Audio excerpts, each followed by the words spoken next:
Hindi katulad nung panahon na kahit overnight, malambot pa rin. Ano kayang klaseng ano yun? Palay ang anong ginawa nilang ano.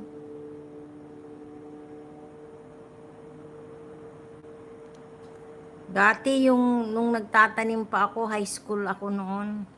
Yung bigas palay namin, ang sarap-sarap kainin. Kahit walang ulam. Ngayon, hindi naman sa pag ano yung palay ngayon na ano, yung tinatanim nila pag nabigas na eh. Hindi na mahapunan kasi matigas na siya. Kailangan isangag mo na siya.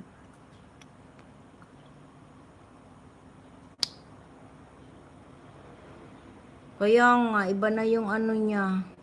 Iba na yung variety. Hindi katulad nung panahon ba na pag sinaing mo kahit walang ulam, papakin mo lang yung kanin. Ang sarap-sarap na.